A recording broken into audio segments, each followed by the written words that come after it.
What is going on, guys, and welcome to another video. I'm really excited to bring this video to you guys because this is something that I not only wanted to see, but I know that many of you guys online might be searching for and looking to see as well. If you're like me, you might be thinking, why buy a camera with all the hype online about the DJI Pocket? Instead of buying a whole new camera, why don't I just buy this and use this as a third angle? And this is not gonna be my third camera, my wide, that I can sit in the back looking down the lane of a wedding ceremony. So if you are a wedding videographer and that is something that you're contemplating or thinking about, well, I'm here to share the truth, okay? I did just try this. I can definitely tell you that having this as a third camera angle in the far back to get a wide is just not going to work. The camera is simply too wide, okay? They do look like miniature little things on a frame. You can zoom, but you really lose a lot of your resolution when you zoom in on the DJI Pocket, and the quality just starts to go down here really quickly as soon as you start to zoom. Now, I will also add that you do have the ability to use this wide 15mm lens adapter attachment that comes with the combo package. I wish that they had the opposite of that maybe gave you a 50mm equivalent, or maybe even an 85mm equivalent that you can attach to this and really magnify your image. But right now, DJI has not done that. And so until they do that, this thing is just going to be too wide for anything that far away. It's small, and because it's small, you would think that that's a good thing, but actually it did almost get stepped on and trampled over by my photographer because it's so small, and other people too. You know, it's just a small footprint, and that is actually a con at a live event, given that you do want to be visible and you want to make sure that, you know, your equipment doesn't get damaged by foot traffic. So that was another major con with this camera, and I wanted to really just address the issues that I faced with it right out the gate. But I am excited to share that that is the only two cons I can really think of when using this to film a wedding. I would also say that this is a great third camera even, but not a second or third angle, if that makes sense. So basically, it is a great camera to whip out of your pocket to get some really cool shots. You have a wide angle built right in. You've got 10-bit, you've got 4K, you've got high frame rates like 60 frames per second in 4K and 10-bit, but it does have its limits. You don't have lens options, and having no lens options is a bit you know, challenging when you're filming a wedding, and you know, you don't want everything also to look really wide either. But I would say that this camera really fits in a wedding videographer's pocket in three major categories that I realized when filming this last wedding. I think that I will find it to be more useful, but at the time of this video, I can tell you guys three ways in which this thing absolutely shined, okay? The first way that it really blew me away was how quick and easy it was to get myself. Okay, now hear me out here. As we know, we need to promote ourselves, and you know, online presence is incredibly important nowadays. But having this camera to film myself do things like POV stuff, you know, point of view, or maybe just explain what I'm about to do next, or really kind of give people a journey. I think this thing, there's so much video content that I was able to create with this that I can't even keep up with posting right now. So that's how good and easy it is and fun it is to film with this little guy, okay? You know, I don't feel uncomfortable, I should say, handing this to a random person. Hey, can you get a shot of me doing this and this? Because I know it's gonna be stable, I know it's gonna look decent, and they're not gonna be super far away from me. So the wide angle doesn't matter in that case. So, you know, I just thought that it was just really interesting in filming myself, getting content for my business, my company, my brand, and explaining to people online exactly what I'm doing with these couples throughout the day. So that is the number one strength that I would say. It is truly a content creation machine. I mean, it is, you are not gonna be able to keep up with all the content that you're gonna be able to capture with this little camera because of just that flippy screen, you know, flipping it back and forth, going back and forth from landscape to portrait.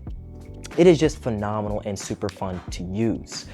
Now, the second thing that I will say that this thing is absolutely amazing for is B-roll. Man, I tell you, I got some crazy B-roll shots, things that I, you know, would normally get with my drone, or maybe things that I would get maybe with a camera on a gimbal, or you could even run down a lane, and it's very stable if you already have a steady hand and you throw this gimbal on and you throw stabilization on in the software and all those other things. It's going to look very you know, drone-like. I mean, it is really, really cool. In fact, this little camera looks almost like a little bit like the cameras that are on the DJI drones, actually. And that's exactly the look you're going to get.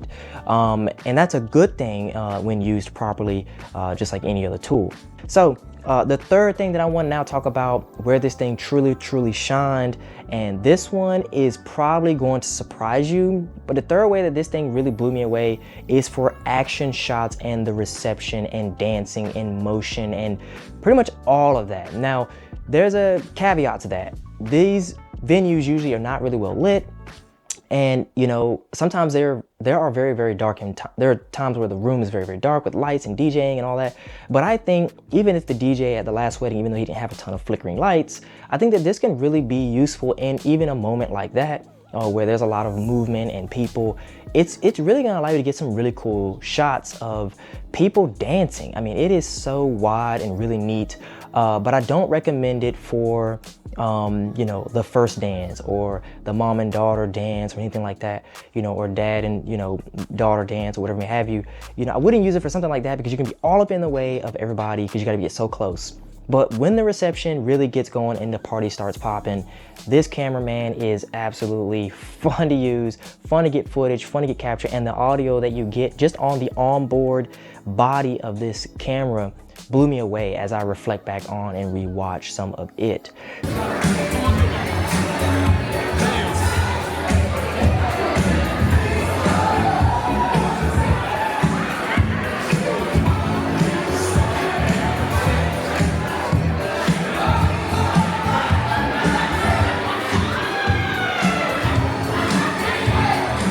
So that is how I really see this camera really coming in, and it's really good if you offer your clients raw footage. Maybe if you got like a mount, that's probably what I'm gonna do. I'm gonna get me a mount and have it kind of aiming and just kind of filming the whole day. I think that is gonna really make this camera even more viable and more useful, because then you can get kind of that raw footage of the whole day from your point of view all day. And I think that with the handle battery attachment that comes with the Creator Combo can actually keep up with several hours worth of footage capture. Which now leads me to my final piece, and it's not really a major point, but I do want to mention that this camera did last me all day at the wedding, okay? The battery life blew me away. I kept constantly talking to my wife about how amazing the battery life was when we were filming this wedding, and I just couldn't quite, you know, believe, and I didn't even use the extra battery attachment, which was amazing. And also having this third microphone, you know, because I already had the set with the DJI Mic 2 that I purchased, that really made this really just clutch in certain specific moments, and getting like interviews of people just like pointing and saying, hey, what are your thoughts on this or whatever may have you. So I think that this is just a really cool camera if it's used properly, but it's definitely not a camera that you want to have in the back getting like a third angle for a production setup. It's just a little bit too wide, and you don't want to put it up in the middle of the aisle, in the middle, up front or up close, because then when they leave and exit and things, people are just gonna be walking around it, or you gotta rush to go get it. It's just not really ideal. Not at the time of this video. I haven't found a solution for that yet, but then again, I haven't filmed enough yet with it. So I figured I will go ahead and give you guys my professional wedding videographer point of view, first impression on this. So I hope that you guys found this useful. If you're looking to replace, you know, buying a third camera like an FX30 or a Sony a7 IV, whatever may have you, to capture another angle, don't use this in that way, okay? Just to be frank, it's just not gonna be ideal. It's gonna be too wide, but it is good for the other major areas that I spoke about. But if you plan to use it for yourself, or for any kind of B-roll, or for any kind of action stuff that is well lit, then I think, or you have a light, then I think that this is very capable for specific shots. It does have its place in a wedding event in some form or fashion. So without further ado, I hope you guys are having a wonderful day, a wonderful week, and a wonderful year. CBCinematics out. See y'all.